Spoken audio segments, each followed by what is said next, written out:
Time to change this very old socket into this new socket. First, use a voltage tester, and if it's beeping, then it means that your voltage tester is working. Before starting, turn off the power at the consumer unit. Use a non-contact voltage tester to check that there is no live power before unscrewing this old socket. As you can see, there is no beeping sound. That means there is no electricity. Now, take a flat screwdriver and then unscrew the 2 screws and completely remove the screws. Even after unscrewing, your old socket might not come out because of the paint and plaster. It is stuck, so use the same screwdriver and cut all the edges of the socket as shown in here.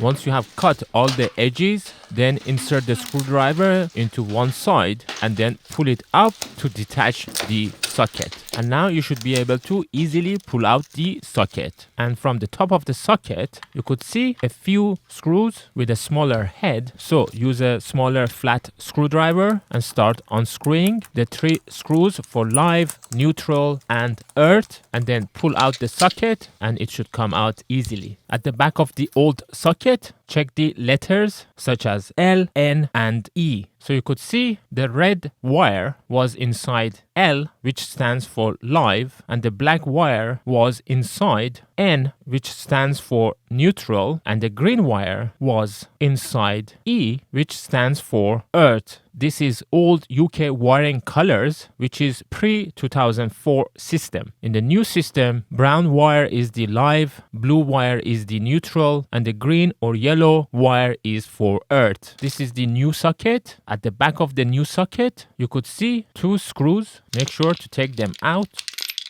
At the back of the new socket, you could also see the same letters, that is L, N, and another symbol for earth. And you could see there are 2 holes for earth, which means you could insert the earth wire into either, whichever more convenient. You could one more time use the voltage tester to make sure there is no live power. Insert the red wire inside the L hole, the black wire inside the N hole, and I move the green wire to the other side and insert it into the hole with the earth symbol. Make sure the wires are completely inside the hole, and then turn the screw at the top into clockwise direction to tighten it. You can do it one by one, and this is the hardest part of the whole job. Initially, the screw is so tight that you need to turn very hard for it to start turning, and the wires don't stay inside and they keep coming out. Why to lie? It's not gonna be easy, especially for very old wires that are stiff. One trick is to use pliers to turn the wire in the correct direction and to have the wires of the same color tied closely together. So you would have to put a lot of efforts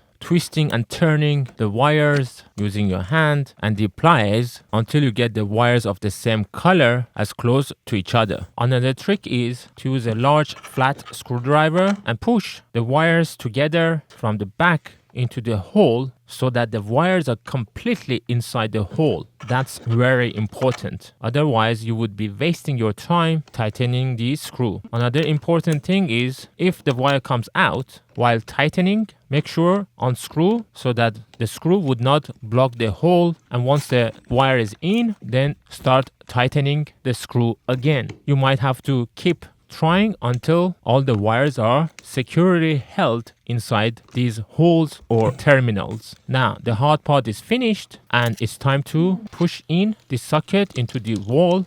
In the back box, you should see metal threaded parts called screw lugs. That's where the faceplate screws will go to hold the socket in place. So insert the screws into the socket and make sure the screws go inside the screw lugs in the back box, and then start tightening these screws. So first tighten a bit one of the screws until it is secure, and then start tightening the other screw and keep tightening alternatively so that it would evenly sit onto the back plate. Here it is. The new socket is ready. Turn back on the consumer unit and once again test it with the voltage tester, and you could see now it's working.